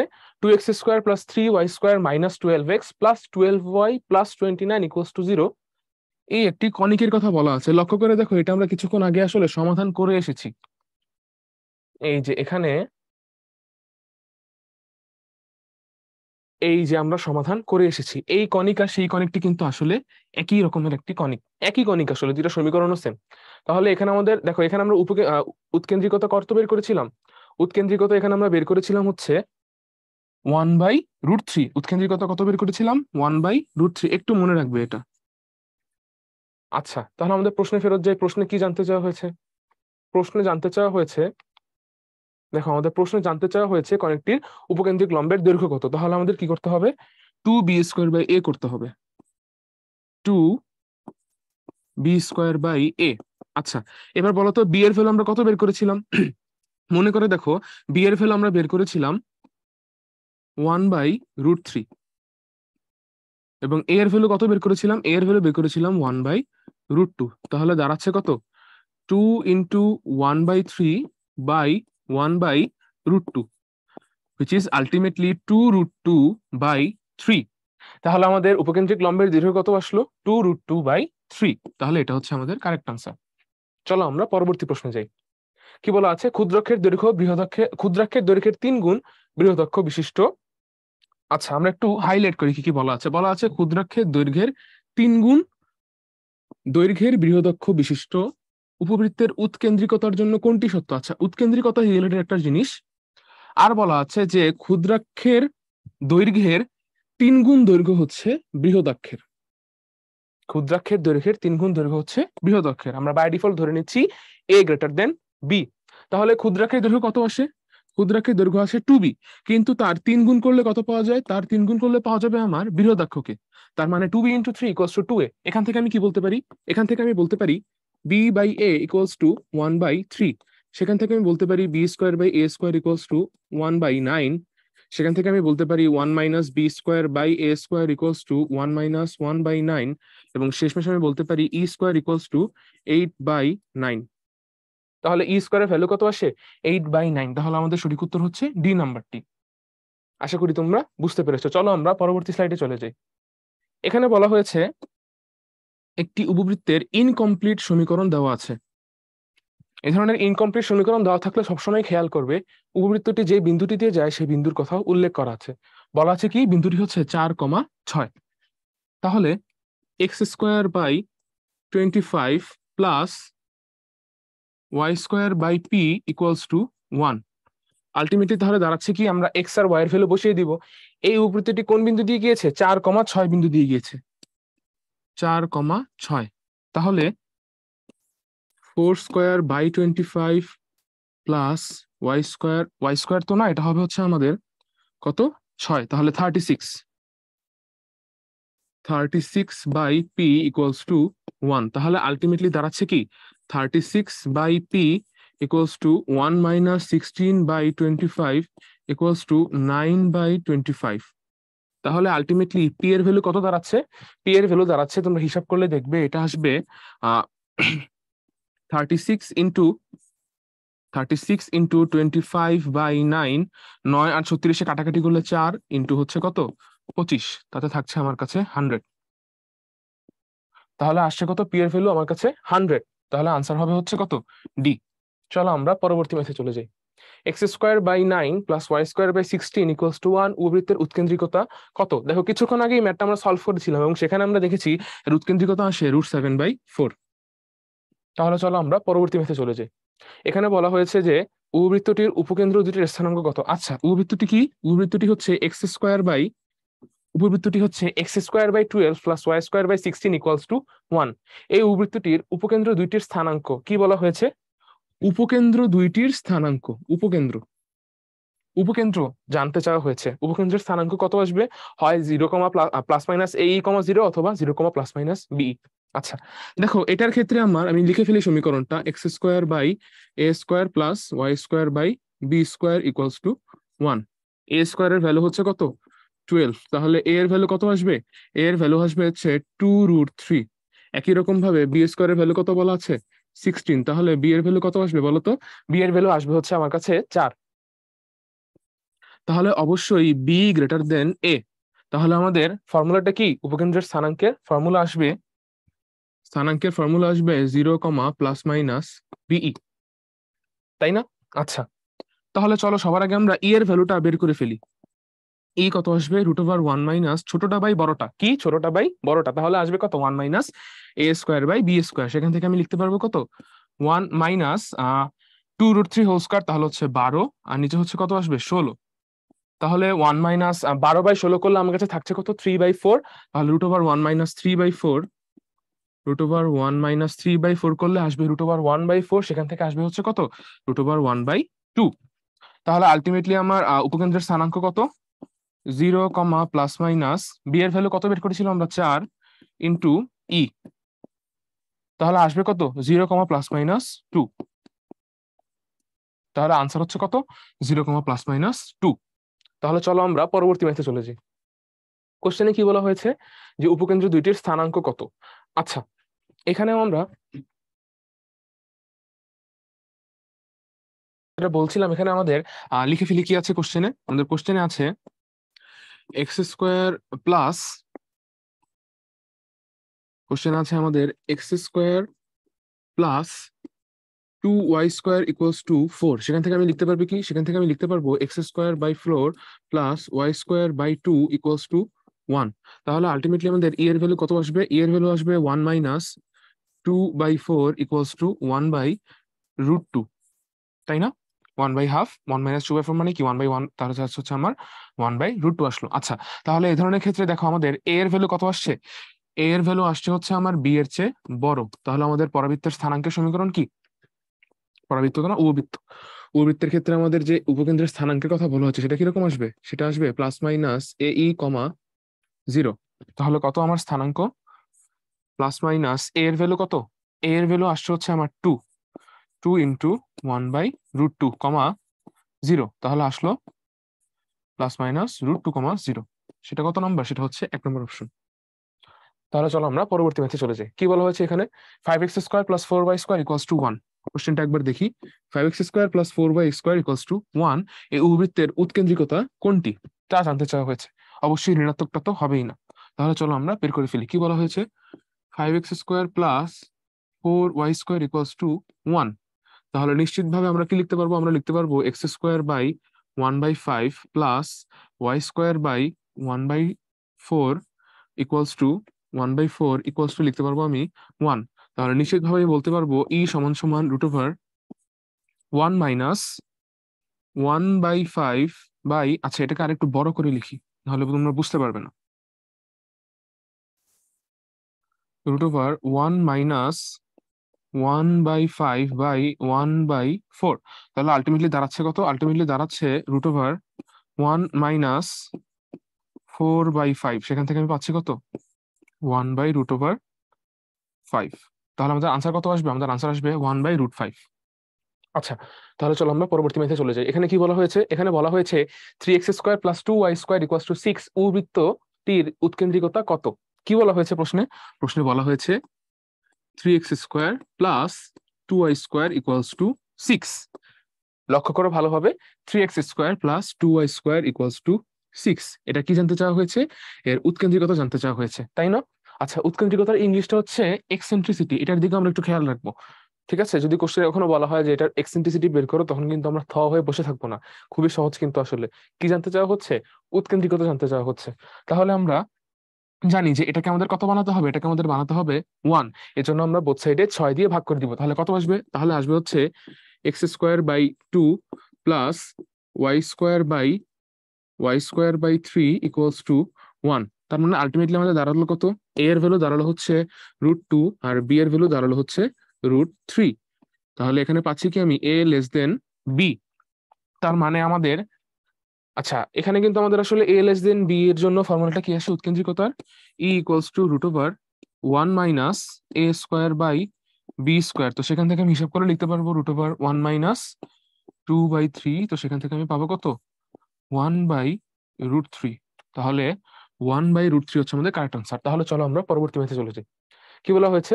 25x² + 16y² = 400 উপবৃত্তটির উৎকেন্দ্রিকতা কত? আচ্ছা, এটা একদম ক্লাসের শুরুতে আমরা ম্যাথটা সমাধান করেছিলাম এবং সেখানে আমরা এই জিনিসটার উৎকেন্দ্রিকতা কত সেটাও বের করেছিলাম। উৎকেন্দ্রিকতা এসেছিল 3/5। উৎকেন্দ্রিকতা এসেছিল কত? উৎকেন্দ্রিকতা এসেছিল 3/5। তাহলে চলো আমরা পরবর্তী ম্যাথে চলে যাই। 9x² + 4y² = 36। খেয়াল করে দেখো কি বলা হচ্ছে? 9x² + 4y² = 36 এর উপকেন্দ্রিক লম্বের দৈর্ঘ্য কত? মানে কত জানতে চাওয়া হয়েছে? জানতে চাওয়া হয়েছে 2a² / b এর ভ্যালু। আচ্ছা, তাহলে চলো আমরা সমীকরণটি সমাধান করি। 9x² + 4y² = 36, বাট 36 কে আমাদের কত বানাতে হবে? 1 বানাতে হবে। এজন্য আমরা কি করব? এজন্য আমরা বোথ সাইডে 36 দিয়ে জিনিসটাকে ভাগ করে দিব। ভাগ করলে কত আসে? এখানে আসবে হচ্ছে আমার কাছে x² / 4, আর এখানে আসবে আমার কাছে y²/9 কত পাবো আমি? পাবো আমি 1। তাহলে আমাদের এখানে a এর ভ্যালু কত আসলো? a এর ভ্যালু আসলো হচ্ছে 2 এবং b এর ভ্যালু আসলো হচ্ছে 3। তার মানে এখানে b > a, তাই না? তাহলে এখানে উপকেন্দ্রিক লম্বের দৈর্ঘ্যের ফর্মুলাটা কি আসবে? ফর্মুলাটা আসবে 2a² / b = কত হবে? 2 × a এর ভ্যালু কত আসছে? 2, তাহলে 2², আর b এর ভ্যালু কত আসছে? 3। তাহলে আমি কত পাচ্ছি? আমি পাচ্ছি এখানে 8/3। তাহলে আমাদের আনসার কত? আনসার হচ্ছে বি নাম্বারটা। আশা করি তোমরা বুঝতে পেরেছো। চলো আমরা পরবর্তী স্লাইডে চলে যাই। এখানে বলা আছে x + 4 হোল স্কয়ার বাই 100। কি বলা আছে কোশ্চেনে? x + 4 whole square by 100 plus y - 2 whole square by 64 = 1। x + 4 whole square by 100 plus y - 2 whole square by 64 = 1। এই উপবৃত্তের উৎকেন্দ্রিকতা কত? আমি এখানে খুব ডিটেইলে তোমাদেরকে বলেছি, করেছি, তারপর সমাধান করেছি, তাই না? কারণ এখানে আসলে আমাদের x² / a² + y² = 1 এই ফরম্যাটে ছিল না। কিন্তু যদি এই ফরম্যাটে থাকে, আদৌ কি আমাদের a বড় না b বড় সেদিকে তাকানোর দরকার আছে? আসলেই নেই। আমরা কি করব? আমরা তো জানি উৎকেন্দ্রিকতা ফর্মুলা কি? e = √1 - ছোটটার স্কয়ার বাই বড়টার স্কয়ার। কিছুটা শর্টকাটের মতো তোমরা এটা মাথায় রাখতে পারো, তাই না? এটার স্কয়ার হবে। তাহলে আমাদের কি বসাবো? এখানে মান বসিয়ে দেই। কত আছে? ছোটটা কত? আমার হচ্ছে 64, আর বড়টা কত? 61। তাহলে 1 - 64/100। এগুলো কিন্তু আমি সহগের কথা বলছি, কোএফিসিয়েন্টের কথা বলছি। ছোট যেটা বড় সহগ, ছোট সহগটার বড় সহগটা। তাহলে আলটিমেটলি আমার আনসার আসবে কত? আনসার আসবে হচ্ছে √36/100। আর 36/100 মানে কত? 6/10। সেখান থেকে আমি পাচ্ছি কত? 3/5। তাহলে আমাদের আনসার কত হবে? 3/5। তাহলে চলো আমরা পরবর্তী স্লাইডে চলে যাই। আচ্ছা, এখানে বলা হয়েছে কি x² / 30 + y² / 14 = 1 উপবৃত্তের নিয়ামক রেখাদ্বয়ের মধ্যবর্তী দূরত্ব কত একক? দেখো, নিয়ামক রেখাদ্বয়ের মধ্যবর্তী দূরত্ব আমরা কত বের করেছিলাম? নিয়ামক রেখাদ্বয়ের মধ্যবর্তী দূরত্ব এটা কত? সবসময় কত থাকে? 2ae থাকে। সরি, 2ae না, এটা থাকে হচ্ছে 2a/e। এটা থাকে 2a/e, তাই না? এটি হচ্ছে কি আমার নিয়ামক রেখাদ্বয়ের মধ্যবর্তী দূরত্বের সমীকরণ। আচ্ছা, এখন আমরা এখানে একটু লক্ষ্য করব, সমীকরণে কি বলা আছে, x square by 30 plus y square by 14 equals to 1। তার মানে আমাদের এ স্কোয়ারের ভ্যালু হচ্ছে 30 এবং বি স্কোয়ারের ভ্যালু হচ্ছে 14। এখান থেকে আমাদের আসলে এ এর ভ্যালুটাকে বের করতে হবে। এ এর ভ্যালু আসবে √30। 30 মানে কত? 30 মানে হচ্ছে 5 × 6, মানে 2 × 3 × 5, মানে কাউকেই কিন্তু তুমি বর্গমূল করতে পারছো না। আচ্ছা, তাহলে আমাদের কি করতে হবে, এটাকে আসলে এভাবেই রেখে দিতে হবে, এটা √30 থাকবে। ওকে, আচ্ছা, কিন্তু আমরা তো ই এর ভ্যালু বের করতে পারি, তাই না? ই এর ভ্যালু কত আসবে? ই এর ভ্যালু আসবে √1 - 14/30। 14/30 করলে আমার আনসার কত আসবে? √1 মাইনাস তো আমরা করে ফেলেছি, তাহলে এখানে আসবে কত? এখানে আসবে হচ্ছে 16/30। 16/30। আচ্ছা, 16/30 করলে আমি আসলে চাইলে এভাবে রেখে দিতে পারি যে 4/√30। 4/√30।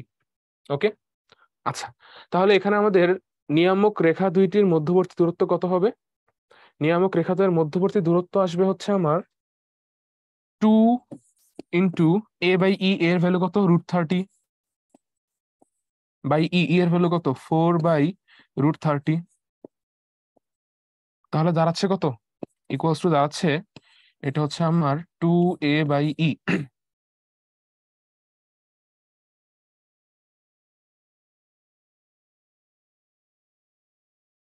আচ্ছা, তাহলে কত দাঁড়াচ্ছে এটা? এটা হচ্ছে 2 ইন্টু, দেখো √30 উল্টে গেলে কত হয়? √30 উল্টে গেলে উপরে √30 সাথে গুণ হয়ে যাবে, থাকবে কত আমার কাছে? 30/4। 30/4। আর 2 আর 4 যদি হচ্ছে আমরা কাটাকাটি করি, তাহলে নিচে থাকবে হচ্ছে 2, আর এই দিয়ে আবার 30 কে ভাগ করে থাকবে কত শেষমেশ? থাকবে হচ্ছে আমার কাছে 15। ঠিক আছে, তাহলে আমাদের আনসার কত? আনসার হচ্ছে 15 বা সি নাম্বারটা। চলো আমরা পরবর্তী ম্যাথে চলে যাই। এখানে বলা হয়েছে কত? 4,3/2 এবং 3,2 বিন্দুগামী একটি উপবৃত্তের অক্ষদ্বয় স্থানাঙ্কের অক্ষদ্বয় বরাবর হলে উপবৃত্তটির উৎকেন্দ্রিকতা কত? সবার আগে আমরা এটার দিকে খেয়াল করব যে বলা হয়েছে কি, এই উপবৃত্তের অক্ষদ্বয় স্থানাঙ্কের অক্ষদ্বয় বরাবর। স্থানাঙ্ক বলতে এক্স অক্ষ এবং ওয়াই অক্ষকে বোঝানো হয়েছে, তাই না? তাহলে আমাদের সমীকরণটা আসলে কি আকারে আছে? আসলে x square by a square plus y square by b square equals to 1, এই আকারে আছে। কিন্তু আমরা এখানে আসলে এ আর বি এর ভ্যালু জানি না। আমরা যেন এ আর বি এর ভ্যালু বের করতে পারি, এজন্যই আসলে আমাদেরকে বলে দেওয়া আছে এই দুইটি বিন্দুর কথা। তাহলে আমরা কি করব? এই দুইটি বিন্দুকে এই সমীকরণে বসিয়ে দিব। বসিয়ে দিলে আমরা 1/a² আর 1/b² এর একটা সমীকরণ পাবো। তারপরে আরেকটা সমীকরণ পাবো। এই দুটো সমীকরণ সমাধান করে আমরা a² আর b² এর ভ্যালু বের করতে পারবো। তাহলে চলো আমরা সমাধান করা শুরু করি। দেখো, এটা যদি হচ্ছে আমার 4,3/2 বিন্দুগামী হয়, তাহলে আমি কি পাবো? আমি পাবো 16/a² plus 9/4b² equals to 1। এটাই পাবো না আমি? আচ্ছা, এখন আমি সব জায়গাকে, পুরো সব সাইডকে আমি 9 দ্বারা ভাগ করে ফেলবো। 9 দ্বারা ভাগ করলে কত আসবে? 9 দ্বারা ভাগ করলে আসবে 16a²। 16/a²টা নিচে হবে 16/9a² plus 1/4b² equals to 1/9। সবাইকে আমি 9 দ্বারা ভাগ করে ফেলেছি। আচ্ছা, এবার দেখো দ্বিতীয় ক্ষেত্রে বলা হয়েছে কি, এই যে আমার x² by a² plus y² by b² আছে, সে 3,2 বিন্দুকে অতিক্রম করছে। তাহলে নিশ্চয়ই আমরা কি লিখতে পারবো? 3,2 এর জন্য সমীকরণটি সিদ্ধ হবে। 3,2 এর জন্য কত সিদ্ধ হলে কি লেখা যাবে? লেখা যাবে 9/a² plus 4/b² equals to 1।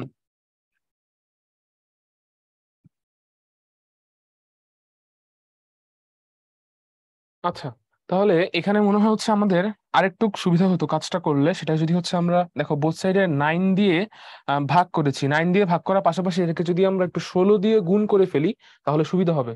তাহলে এখানে আমরা 16 দিয়েও গুণ করে ফেলবো।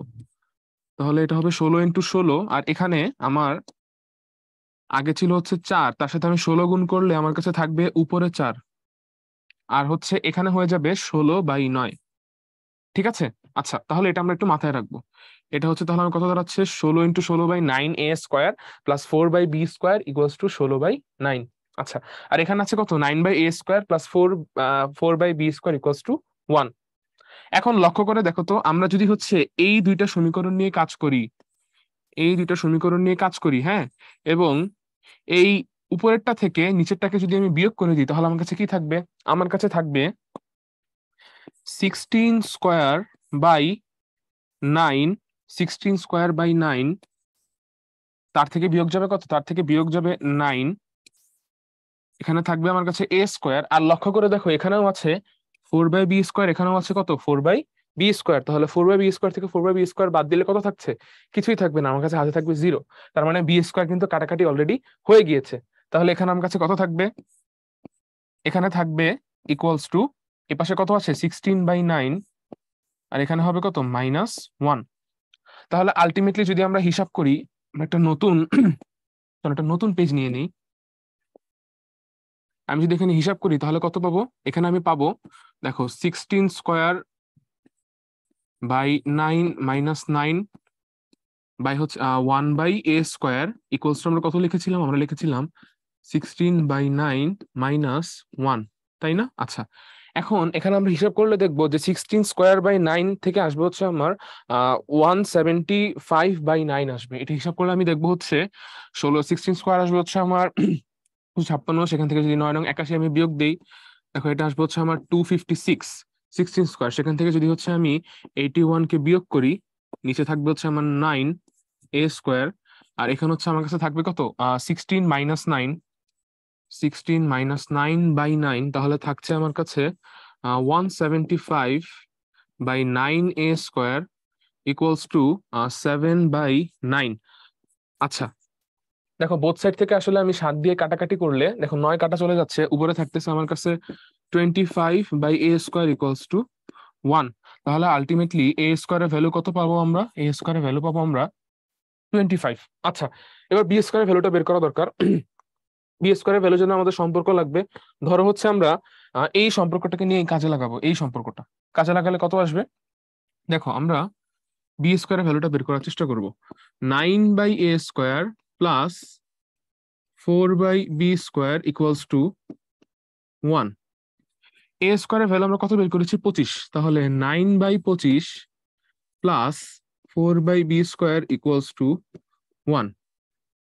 দেখো আরেকবার একটু বলে দিই, এখানে a² ভ্যালু কত বের করেছিলাম আমরা? 25 বের করেছিলাম। সেই 25 কে এবার আমরা যদি এই জায়গাতে বসিয়ে দিই, তাহলে সমীকরণটা কেমন হবে? সমীকরণটা হবে 9/25 প্লাস 4/b² ইকুয়ালস টু 1। তাহলে আলটিমেটলি আমি কি পাচ্ছি? আমি পাচ্ছি 4/b² ইকুয়ালস টু 1 মাইনাস 9/25, যেটা হচ্ছে আমার কত? যেটা হচ্ছে 16/25। তো সেখান থেকে আমি লিখতে পারবো b² এর ভ্যালু কত?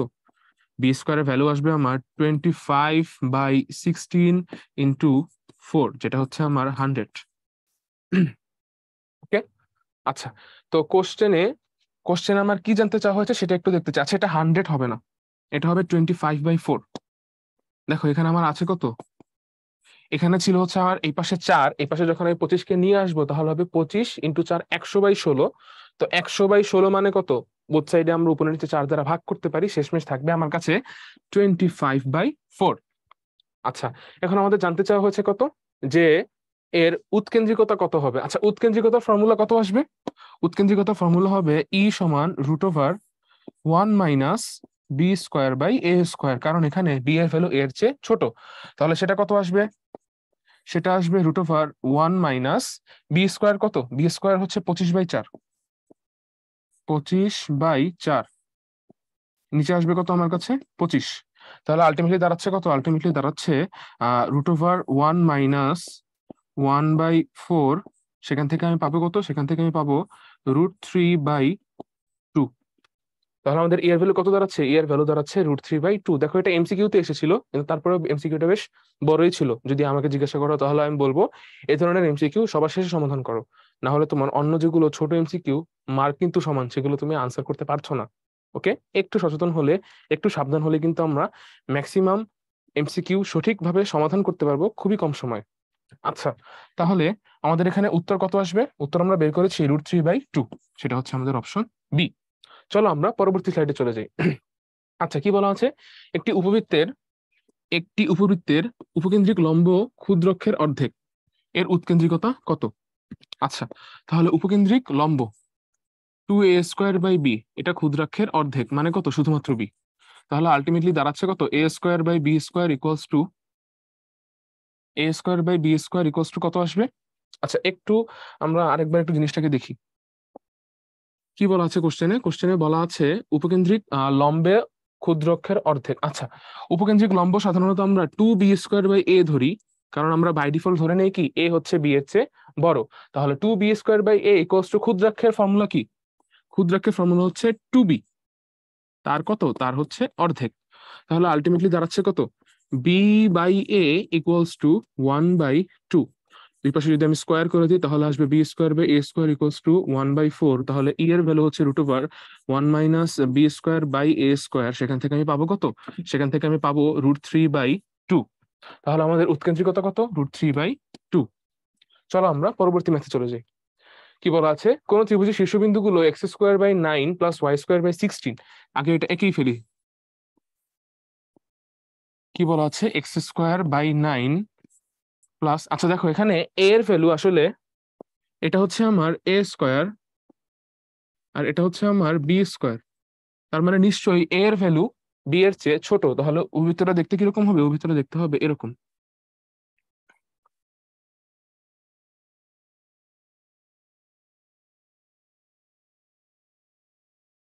হুম, এরকম আসবে আমার উপবৃত্তটি। আচ্ছা, তাহলে এই উপবৃত্তের ক্ষেত্রে কি জানতে চাওয়া হয়েছে? উপবৃত্তের ফোকাস দ্বয়, ফোকাস একটা এই পাশে থাকবে এরকম, একটা এখানে থাকবে, আর একটা ফোকাস এই জায়গাতে থাকবে। হুম, এবং বলা হয়েছে কি মূল বিন্দু থাকবে এখানে। আচ্ছা, তোমরা অলরেডি জানো যে আমাদের এইরকম উপবৃত্তের ক্ষেত্রে ফোকাস গুলো আসলে ওয়াই অক্ষের উপরেই থাকবে, আবার মূল বিন্দুও ওয়াই অক্ষের উপরেই আছে। তার মানে এই ত্রিভুজটার ক্ষেত্রে, যেই ত্রিভুজের কথা বলা হয়েছে এই ত্রিভুজের ক্ষেত্রে তিনটা বিন্দুই আসলে একই রেখার উপর অবস্থান করছে, এই একই রেখার উপরে অবস্থান করছে। তাহলে তুমি ক্ষেত্রফল কত পাবা? 0 পাবা। তাহলে আনসার কত হবে? ডি নাম্বারটা আনসার। চলো আমরা পরবর্তী ম্যাথে চলে যাই। কি বলা হয়েছে? px² + 4y² = 1 উপবৃত্তটি +-1, px² + 4y² = 1 উপবৃত্তটি +-1, 0 বিন্দু দিয়ে যায় উপবৃত্তের অক্ষ দুইটির দৈর্ঘ্য কত? তাহলে চলো আমরা মান বসিয়ে দিব সরাসরি। p ইন্টু +-1, তাহলে 1² প্লাস মাইনাস বসালেও সমস্যা নেই, কারণ সেটা আলটিমেটলি প্লাস বসাও মাইনাস বসাও 1ই হয়ে যাবে। +4y², y এর ভ্যালু কত? 0। তাহলে 0² = কত আসবে? 1 আসবে। 1 আসবে। তাহলে আলটিমেটলি আমরা কত লিখতে পারছি? পি এর ভ্যালু কত আসে? 1 আসে। তার মানে সমীকরণটা আসলে কত? সমীকরণটা হচ্ছে x² + 4y² = 1। সেটা আসলে কি? সেটা হচ্ছে x²/1 প্লাস y²/1/4 = 1। তাহলে আমি a এর ভ্যালু কত বের করব? a এর ভ্যালু বের করব 1, b এর ভ্যালু বের করব 1/2। তাহলে অক্ষের দৈর্ঘ্য কত আসবে? একটা আসবে হচ্ছে আমার 2a, 2a আসবে কত? 2 একক। আরেকটা আসবে কত? 2b, 2b আসবে কত? 1 একক। তাহলে আমার আনসার কত? 2 ও 1। আনসার কত আসবে? 2 ও 1। নিশ্চয়ই তোমরা বুঝতে পেরেছো। চলো আমরা পরবর্তী ম্যাথে চলে যাই। আচ্ছা, 9x² + 16y² = 144 উপবৃত্তের এক্স অক্ষ এবং ওয়াই অক্ষের ঋণাত্মক দিকের খণ্ডিত অংশের দৈর্ঘ্য কত? চলো এটাকে আমরা চিত্র আঁকার মাধ্যমে সমাধান করি। আচ্ছা, এখানে এ বড় না বি বড় হবে? যদি এটাকে আমরা একটু লিখে ফেলি তাহলে কি আসবে? 9x² + 16y² = 144। তো পরের লাইনে আমি দেখতে পাবো যে x² / 16 প্লাস y²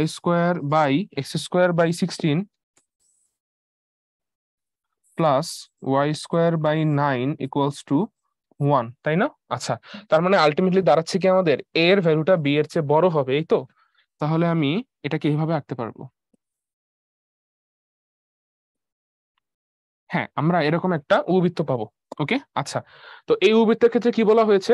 এই উপবৃত্তের ক্ষেত্রে দেখো আমাদের এই দিকে থাকবে হচ্ছে বি একক, আর বি এর ভ্যালু হচ্ছে কত? 3। সেটা এইদিকেও থাকবে, বি এর ভ্যালু হচ্ছে কত? 3। সিমিলারলি এই দিকে থাকবে হচ্ছে আমার 4 একক, যেটা আমার এই দিকেও থাকবে। ঠিক আছে, তাহলে এখন কোশ্চেনে জানতে চাওয়া হয়েছে কি? কোশ্চেনে জানতে চাওয়া হয়েছে এক্স অক্ষ এবং ওয়াই অক্ষের ঋণাত্মক দিকের খণ্ডিত অংশের দৈর্ঘ্য। আচ্ছা, দৈর্ঘ্য তো কখনো ঋণাত্মক হইতে পারে না, তো আলটিমেটলি আমার এটা আনসার হবে কত, যে এক্স অক্ষের দিকে আছে কত 4 একক এবং ওয়াই অক্ষের দিকে আছে কত, সেটা হচ্ছে আমার 3 একক। তাহলে আনসার হবে আমাদের 4,3। অক্ষ বরাবর যেহেতু খণ্ডিত অংশের দৈর্ঘ্য কথা বলা হয়েছে, তাহলে আনসার হবে কত, 4,3। এটি হচ্ছে আমাদের আনসার। তাহলে চলো পরবর্তী প্রশ্নে আমরা চলে যাই। কি বলা হয়েছে, আচ্ছা এটা আমরা কিছুক্ষণ আগেই সলভ করেছিলাম এবং সেখান থেকে সলভ করে দেখেছি পি এর ভ্যালুটা আসলে কত আসে, পি এর ভ্যালুটা আসে হচ্ছে 100। তাহলে সমীকরণটা আসলে কি দাঁড়ায়, সমীকরণটা দাঁড়ায় x square by 100 plus y square by 25 equals to 1। কিছুক্ষণ আগে আমরা সলভ করেছিলাম, খেয়াল আছে, সেখানে ছিল আমার x square by p plus y square by 25 equals to 1। উপবৃত্তটি যদি 6,4 বিন্দু দিয়ে যায় তাহলে পি এর মান কত। একই প্রশ্নে আমাদের এখন জানতে চাওয়া হয়েছে উৎকেন্দ্রিকতার মান কত। ঠিক আছে, তো আমরা ওইখান থেকে মানটাকে একটু ধার নিয়ে আসলাম। পি এর মান বের করেছিলাম কত, আমরা 100 বের করেছিলাম। আচ্ছা তাহলে আমরা এবার একটু ই এর ভ্যালুটা বের করতে চাই। ই এর ভ্যালু কত আসবে, ই এর ভ্যালু আসবে √1 মাইনাস ছোটটা বাই বড়টা, সেখান থেকে করলে কত আসবে 25/100। তো সেখান থেকে আসবে হচ্ছে 75/100। 75/100 25 দিয়ে যদি উপরে নিচে আমি কাটাকাটি করি থাকবে কত, √3/4। তাহলে আলটিমেটলি আসছে কত, √3/2। তাহলে আনসার কত হবে, √3/2। চলো আমরা পরবর্তী ম্যাথে চলে যাই। 4x² + 9y² = 36 উপবৃত্তটি দ্বারা আবদ্ধ ক্ষেত্রের ক্ষেত্রফল কত। আচ্ছা এটাকে যদি আমি সাজিয়ে লিখি তাহলে আসবে x²/9 প্লাস y²/4 = 1। কিভাবে করেছি, বোথ সাইডে আমি 36 দিয়ে ভাগ করে দিয়েছি। তাহলে a এর ভ্যালু কত আসলো, a এর ভ্যালু আসলো হচ্ছে 3, b এর ভ্যালু আসলো হচ্ছে 2। তাহলে এরিয়া কত আসবে, এরিয়া আসবে হচ্ছে আমার পাই এ বি, তাই না, এরিয়া আসবে হচ্ছে কত পাই এ বি। সেটা কত 2 × 3 × পাই, সেটা হচ্ছে কত 6 পাই বর্গ একক, 6 পাই বর্গ একক। সেটা হচ্ছে সি নাম্বার অপশন। তাহলে চলো আমরা পরবর্তী প্রশ্নে চলে যাই। বলা হচ্ছে কি, x²/144 plus y²/169 equals to 1 উপবৃত্তটির উপকেন্দ্র দুইটির স্থানাঙ্ক কত। আচ্ছা দেখো, আমরা এই লেকচার জুড়ে পুরোটাই আসলে উপবৃত্তের বিভিন্ন ধরনের বৈশিষ্ট্য বের করা শিখেছি এবং দেখেছি। এতক্ষণ ধরে বারবার আসলে আমরা উপকেন্দ্র, উপকেন্দ্রিক লম্বের দৈর্ঘ্য, ই এর ভ্যালু এগুলো বের করে এসেছি। এখানেও আসলে তোমরা সেভাবে চাইলে বের করতে পারবে, আমি জাস্ট এটার আনসারটা দাগিয়ে দিচ্ছি, তোমরা নিজেদের মতো করে এটা একটু সমাধান করে ফেলবে। ওকে, এটার আনসার হবে হচ্ছে 0, ±5। ঠিক আছে, তাহলে চলো আমরা পরবর্তী স্লাইডে চলে যাই। আচ্ছা এখানে কোশ্চেনে বলা হয়েছে কি, কোশ্চেনে বলা হয়েছে যে x²/2 + y²/3 x²/2 + y²/3 equals to 1 উপবৃত্তীয় ক্ষেত্রের যে অংশ ধনাত্মক বৃহদক্ষ ক্ষুদ্রাক্ষ দ্বারা বেষ্টিত তার ক্ষেত্রফল কত বর্গ একক। আচ্ছা তো আলটিমেটলি এটা যেহেতু এর ভ্যালু বি এর চেয়ে ছোট, আমি এরকম কিছু একটা পাবো।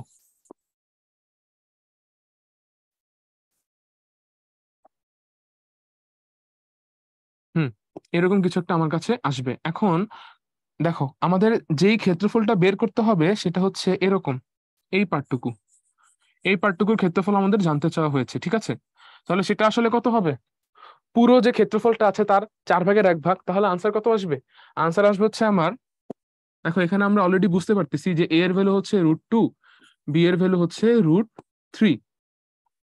তাহলে এরিয়া আসলে কত, এরিয়া হচ্ছে পাই এ বি বাই 4। তাহলে সেটা কত হবে, π√6/4 ইকুয়ালস টু কত লেখা যায়, লেখা যায় π√6/4। সেটা কত নম্বর, সেটা হচ্ছে ডি নাম্বার অপশন। তাহলে আমাদের আনসার হচ্ছে ডি। আচ্ছা এখানে কোশ্চেনে কি বলা আছে, কোশ্চেনে বলা আছে 9x² + 16y²। আচ্ছা এখানেও তোমার সেই আগের মতোই বিভিন্ন ধরনের তথ্য জানতে চাওয়া হয়েছে। এটাও আমরা অনেকবার সমাধান করা শিখেছি এবং দেখেছি এখানেও, তাহলে আমি হচ্ছে আনসারটা দাগিয়ে দিচ্ছি, তোমরা নিজেরা একটু সমাধান করে দেখবে এটা আসলে কত আসে। ওকে, এটা আনসার হচ্ছে আসবে এ নাম্বারটা। চলো আমরা পরবর্তী ম্যাথে চলেছি। আচ্ছা পরবর্তী ম্যাথ আর নেই, দেখা যাচ্ছে আমাদের স্লাইড আজকে শেষ। সুসংবাদ, আজকের ক্লাসও আমাদের শেষ হয়ে গিয়েছে। তোমাদেরকে সবাইকে অসংখ্য ধন্যবাদ আমার সাথে ক্লাসটিতে সম্পূর্ণ থাকার জন্য। আশা করি তোমরা ক্লাসটি করার মাধ্যমে উপবৃত্ত সংক্রান্ত ফর্মুলা এবং এর সমীকরণগুলো কিভাবে বের করতে হয় তা সম্পূর্ণভাবে বুঝতে পেরেছো। অসংখ্য অসংখ্য ধন্যবাদ এবং আবারও তোমাদেরকে স্বাগতম জানাচ্ছি পরবর্তী ক্লাসটি করার জন্য।